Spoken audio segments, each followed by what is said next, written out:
ایک جنگ میں 700 حفاظ کرام شہید کر دیے گئے۔ فاروق اعظم گھبراتے ہوئے ابوبکر صدیق کی بارگاہ میں آئے، حضرت مسئلہ کھڑا ہو گیا، 700 حافظ قرآن شہید ہو گئے، مجھے خطرہ لگ رہا ہے، توجہ سے سنیے بات، مجھے خطرہ لگ رہا ہے کہیں قرآن پر کوئی نقصان نہ ہو جائے، کہیں قرآن کا کوئی نقصان نہ ہو جائے۔ اتنے سارے صحابہ شہید ہونا، وہ بھی حافظ قرآن، نہ جانے قرآن کی حفاظت کا ذریعہ ہے تو کچھ کرنا چاہیے۔ ابوبکر صدیق نے کہا کیا کرنا ہے؟ کہا اس قرآن کو ہم ایک ہی جگہ جمع کریں گے۔ ابھی یہ قرآن جمع کتاب کی شکل میں نہیں تھا، پتھروں پہ، لکڑیوں پہ، اس چمڑے پہ، اس پہ، اس پہ یہ بکھرا ہوا تھا۔ تو ابوبکر صدیق نے یہ کہہ کر منع کر دیا، جو کام نبی نہیں کرے میں نہیں کروں، جو حضور نے خود نہیں کیا میں کیوں کروں گا؟ فاروق اعظم مصر رہے نے کرنا ہے، حضور کرنا ہے، کیونکہ فاروق اعظم وہ شخص تھے جن کے لیے نبی نے کہا ان اللہ ینطق علی لسان عمر، اللہ فاروق اعظم کی زبان پہ باتیں کر رہا ہے۔ کہا حضرت آپ غور کر لیجئے، تھوڑا سوچئے کیا کرنا ہے۔ ابوبکر صدیق نے کہا جاؤ آپ بھی استخارہ کرو، ہم بھی کریں گے، دیکھتے ہیں کل فیصلہ کریں گے۔ کل صبح تینوں آگئے، زید بن ثابت حضور کا صحابی، غلام، عمر فاروق اور حضرت ابوبکر صدیق، تینوں نے کہا حضور بتائیے خواب، سب نے ایک ہی اشارہ کہا۔ ابوبکر صدیق نے فرمایا جاؤ آج کے بعد فیصلہ ہو گیا، قرآن کو جمع کریں گے۔ لیکن اب بڑی بات یہ ہے، کرے گا یہ بڑا کام کون؟ یہ کوئی چھوٹا کام نہیں ہے قرآن پاک کو جمع کرنا، اللہ کی کتاب، اللہ کے کلام کو اتنی ساری جگہوں سے جمع کر کے کتاب میں جمع کرنا ہے، یہ اتنا سارا بڑا کام کرے گا۔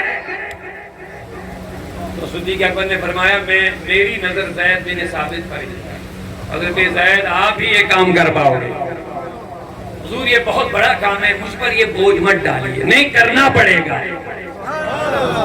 کرنا پڑے گا۔ حکم ملا، لیکن وہ بھی کتنے پکے عقیدت والے تھے، انہوں نے کہا ابوبکر صدیق میں آپ کا حکم سر آنکھوں پر، لیکن ایک میری شرط ہے، پیارا جملہ لے رہا ہوں، ایک شرط ہے۔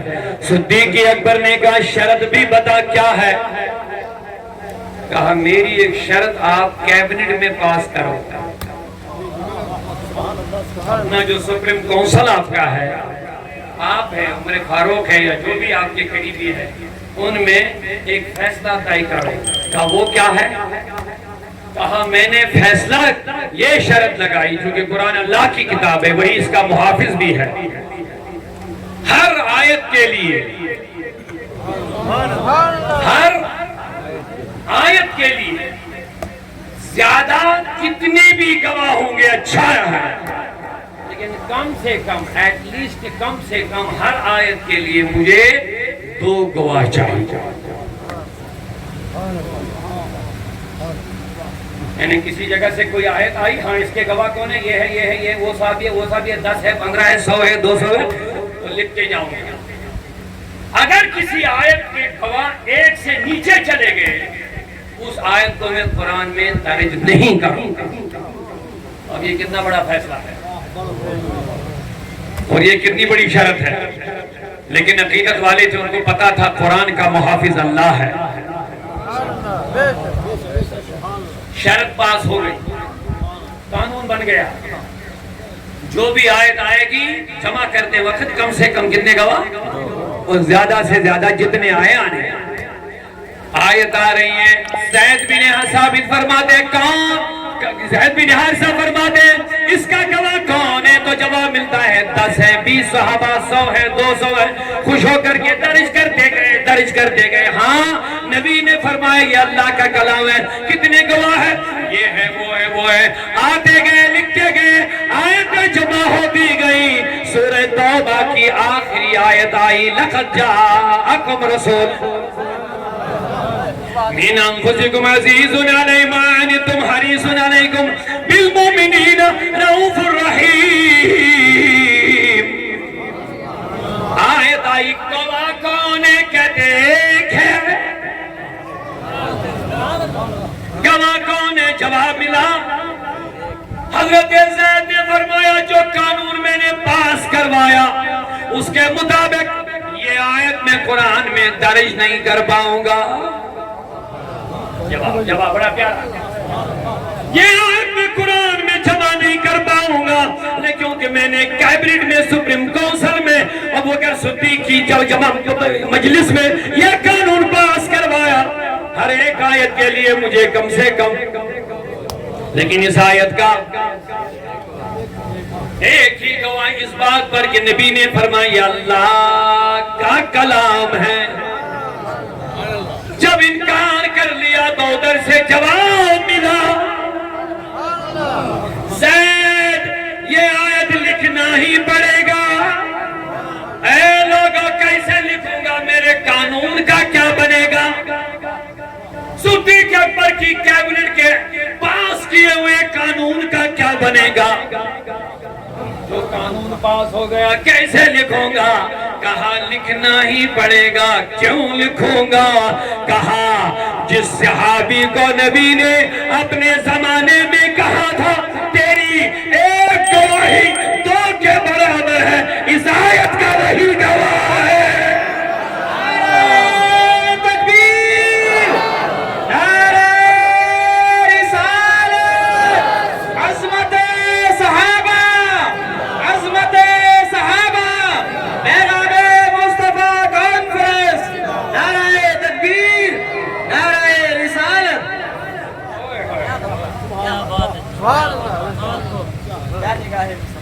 بتاؤ ان لوگوں کو جو علم غیب پہ سوال کرتے ہیں. اللہ نے محبوب کو ایسا بنایا. کس نے بنایا؟ تو کہاں شرک آ گیا تھا دماغ میں؟ خراب دماغ ہو گیا. ہم کہتے ہیں اللہ نے بنایا. جب اللہ نے بنایا تو شرک کی کیا پرابلم ہے؟ کہاں سے اللہ داخل کر دیا؟ اللہ چاہے تو حضرت یوسف کی قمیض میں شفا رکھ سکتا ہے. اللہ چاہے تو حضرت عیسیٰ کے ہاتھ میں وہ طاقت رکھے، اندھوں کے چہروں، اندھوں کے آنکھوں پہ ہاتھ پھیرے تو وہ نابینا بینا بن جاتے ہیں. کیا خرابی ہے؟ اللہ چاہے وہی مردوں کو زندہ بھی کرتا ہے. اگر چاہے تو عیسیٰ کو طاقت دے قوم باذن اللہ، وہ بھی مردوں کو زندہ کر دیتا ہے. یہ قرآن میں بتا رہا ہے. خام میں شرک کا بھوت سوار ہو گیا لوگوں کو، یہ بھی شرک وہ بھی شرک. ہم کہتے ہیں اللہ نے محبوب کو ایسا بنایا، رہتے ہیں مدینے میں زمانے کی خبر ہے. رہتے ہیں مدینے میں زمانے کی خبر ہے. بہت سے بریلوی نے کہا اور کوئی غیب کیا تم سے نہاں ہو بلا، جب نہ خدا ہی چھپا تم پہ کرو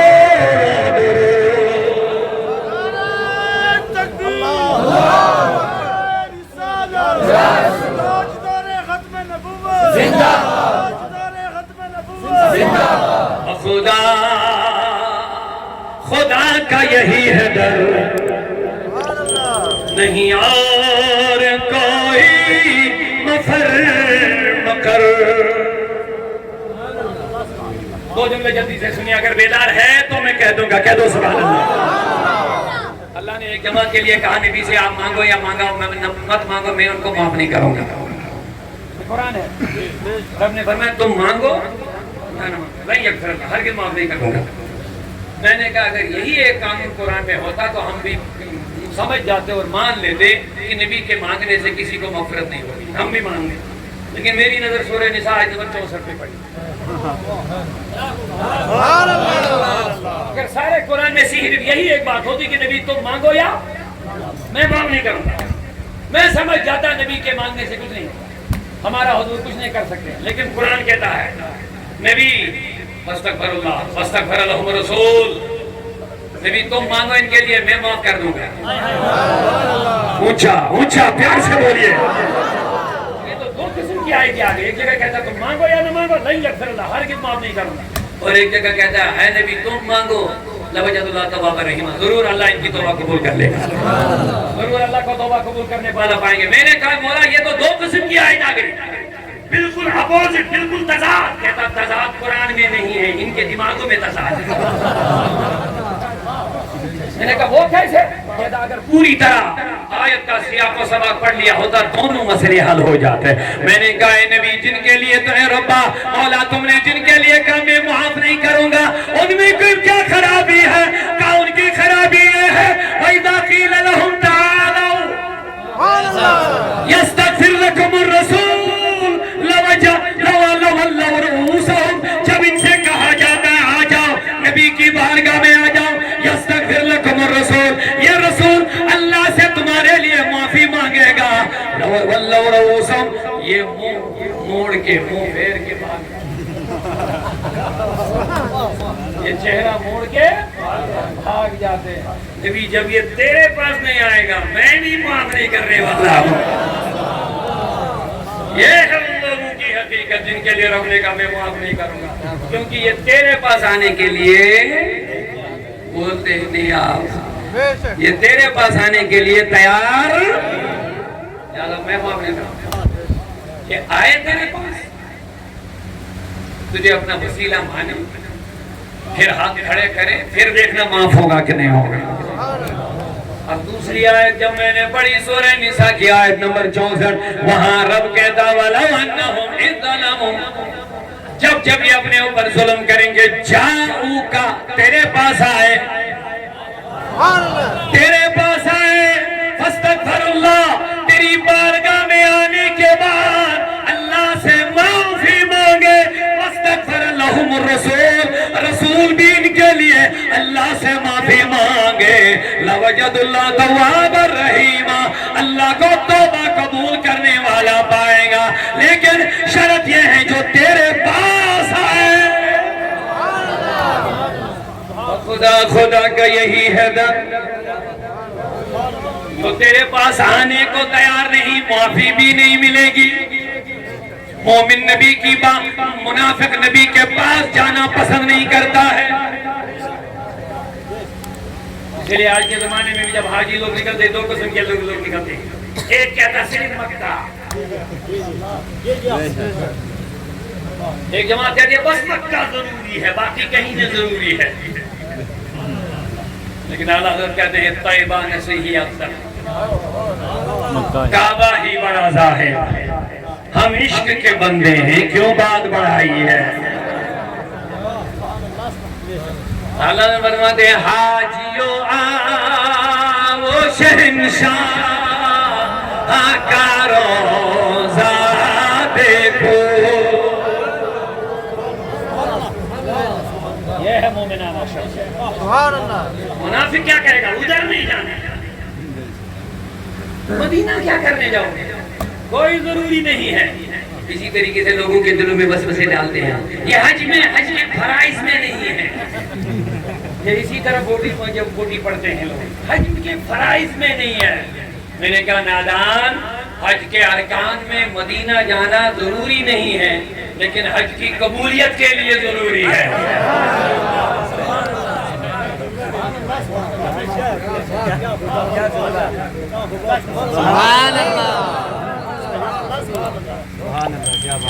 حج کے ارکان میں مدینہ جانا ضروری ہے لیکن حج کی قبولیت کے لیے اور حج کے بعد جنت کا راستہ لینے کے لیے مصطفیٰ کے پاس جانا ضروری ہے. سبحان اللہ سبحان اللہ ماشاءاللہ کیا بات ہے. اس لیے تو اقبال ڈاکٹر اقبال نے کہہ دیا تماشا تو دیکھو کہ دوزخ کی آتش، تماشا تو دیکھو کہ دوزخ کی آتش لگائے خدا اور بجھائے محمد. تعجب تو یہ ہے کہ فردوس اعلیٰ سجائے خدا اور بسائے محمد. نعرہ تکبیر، نعرہ رسالت. اور اعلیٰ حضرت نے بھی بہترین تماچا مار دیا اور بتا دیا تجھ سے اور جنت سے کیا مطلب وہاں بھی دور ہو. سبحان اللہ. تجھ سے اور جنت سے کیا مطلب وہاں بھی دور ہو. تو عمر بر گلا پھاڑ کے کہنے لگا نبی کچھ نہیں کرے گا، کچھ نہیں کرے گا. پتہ چلے گا تب جب نبی جنت کی کنڈی کھولیں گے. میرے نبی نے فرمایا انا اول من یحل الجنہ، میں ہوں وہ پہلا جو جنت کی کنڈی کھولے گا۔ سبحان اللہ سبحان اللہ۔ اب اعزاز بھی دیکھیں میرے نبی کو رب نے کیسا دیا، اعزاز بھی دیکھو کیسا دیا، اعزاز بھی دیکھیے۔ آپ کسی جگہ بڑا کمپلیکس بناتے ہیں، توجہ ہے میری طرف، بس زیادہ ٹائم نہیں لیں گے، چند منٹوں میں ختم بات کر رہا ہوں، آپ تھکے مت؟ تھکا کون؟ کھانا کھایا کہ نہیں کھایا؟ پھر رکنے کے لیے تیار ہے؟ آپ گھر بہت قریب ہے، مجھے پتا کہاں جانا ہے، بہت دور جانا ہے، لیکن آپ کی جو محبت ہے مجھے بھی روکی ہوئی یہاں پر ہے، محبتوں کے ساتھ سبحان اللہ بولیے۔ آپ جو دل سے مصطفیٰ کی شانیں سن رہے ہیں، خوش ہو رہے ہیں، بس ایک چیز مجھے بھی روک رہی ہے، محبتوں سے سبحان اللہ بولے۔ سبحان اللہ۔ آپ جب کسی جگہ بڑا کمپلیکس بناتے ہیں، پھر اس کا انوگریشن کرنا ہوتا ہے، آغاز کرنا ہوتا ہے، کسی اچھے سے بڑے شخص کو بناتے ہیں، پھر ریبن لگاتے ہیں، آج کل کیا ریبن لگاتے ہیں، پھر اس کے ہاتھ میں کینچی دے کر کے یہ کاٹو، یہ اس کا اعزاز ہوتا ہے۔ یہ علاقے کی بڑی شخصیتیں، چاہے علمی ہے، سیاسی ہے، جو بھی ہے، آپ کی نظر میں بڑا شاندار آدمی، علاقے کا بہترین انسان ہے، اس کو لا کر کے اس کے ذریعے سے اپنے کمپلیکس کا انوگریشن کرتے ہیں، شروعات کرتے ہیں، کرتے کہ نہیں کرتے؟ میں نے کہا رب سے بڑھ کر کون ہے، اور اس کی بنائی ہوئی جنت سے بڑھ کر بھی کوئی چیز بنی ہے؟ سبحان اللہ۔ لیکن کیا اعزاز ہے میرے مصطفیٰ کے لیے، رب کہتا میرے حبیب بلا تشبیہ، میں نے بھی اپنے نبیین کے لیے، صدیقین کے لیے، شہداء کے لیے، صلحاء کے لیے، تقوی والوں کے لیے رہنے کا ہمیشہ والا، عزت والا گھر بنا دیا ہے۔ ابھی اندر جانے کو کسی کی بھی اجازت نہیں ہے، بلا تشبیہ آج مجھے اس کا انوگریشن کرنا ہے۔ سبحان اللہ سبحان اللہ۔ آج مجھے اس کا آغاز کرنا ہے، آج اس کی ابتدا کرنی ہے، آج اس کا داخلہ شروع ہو جائے گا۔ اے نبی کوئی نہ آئے، آ جاؤ، میں نے بھی جنت کے دروازے پر کنڈی لگائی ہے، وہ کنڈی تیرے ہاتھوں سے کھل جائے گی۔ سبحان اللہ سبحان اللہ۔ ماشاءاللہ، اللہ اکبر یا رسول اللہ۔ تجھ سے اور جنت سے کیا مطلب وہابی، ہم رسول اللہ کے، جنت رسول اللہ کی۔ سبحان اللہ سبحان اللہ۔ اب جواب دے دو، آپ نبی کے سچے عاشق ہیں، الحمدللہ کہہ دو، آپ نبی کے دیوانے ہیں، اچھا بولیے الحمدللہ، بولیے الحمدللہ، آپ نبی سے پیار کرنے والے ہیں، جواب دیجئے الحمدللہ، ثواب ملے گا۔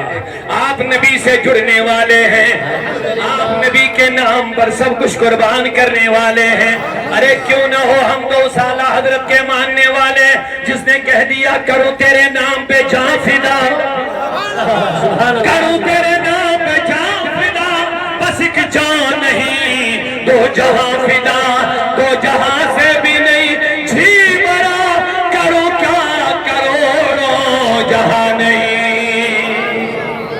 سبحان اللہ سبحان اللہ۔ بندن نبی پہ قربان کرنے کے لیے تیار ہے، نبی کی عظمتوں پہ، عزتوں پہ، ناموس پہ قربان کرنے کے لیے سب کچھ تیار ہے۔ سبحان اللہ۔ تیار ہے؟ اب جب آپ نبی کو مانتے ہیں تو پیغام نبی کا پیغام لے لو، پھر نبی کی بھی مانو۔ بے شک بے شک۔ دل سے کہہ دو نبی سے پیار ہے، اولاد سے، بیٹوں سے، باپ سے، ماں سے، ہر چیز سے زیادہ پیار ہے، اور ہونا ضروری ہے، نہیں ہوگا تو ایمان ہی نہیں ہوگا۔ پیار نبی سے سب سے زیادہ نہ ہو تو ایمان ہی نہیں۔ اب جب ہے آپ نے وعدہ بھی کیا، اقرار بھی کیا، اب نبی کو مانتے ہو، لیکن پیغام لے لو، اب نبی کی بھی ماننی ہے۔ بے شک بے شک۔ اور یہ کیسی محبت ہوگی، کہو گے تم کو مانو گے، تیری نہیں مانوں گا۔ کیا آپ باپ سے یہ کہہ سکتے ہو؟ باپ کو کہو میں تمہیں مانتا ہوں اپنا باپ، لیکن تیری نہیں مانوں گا۔ محلے کے کسی ذمہ دار سے کہو گے تو میں تو تمہیں اپنا ذمہ دار مانتا ہوں، لیکن تیری نہیں مانوں گا۔ بولیے یہ ماننا ہوا؟ نہیں ماننا ہوا۔ ماننا یہ ہے، نبی کو جب مانتے ہیں تو نبی جو کہے اس کو بھی ماننا ہے۔ بے شک بے شک۔ یہ ہے پکی سچی محبت. اب تیار ہو گئے؟ 1 منٹ میں بات ختم کریں گے. اب کس کی ماننی ہے؟ اچھا بولیے. نبی کی. جس نے نبی کی مانی اس نے اللہ کی مانی. بے شک بے شک. پیمانہ تو مصطفیٰ کی ذات ہی ہے. پھر سے اعلیٰ حضرت کا وہ شعر سنا لیجئے. بخدا خدا کا یہی ہے در نہیں اور کوئی مفر مقر جو وہاں سے ہو یہی آ کے ہو جو یہاں نہیں تو وہاں نہیں. اب جواب دیجئے نبی کے دامن سے چھو جانے کے لیے, نبی کے دامن میں آنے کے لیے, نبی کا دامن پکڑنے کے لیے جواب دیجئے. اب نبی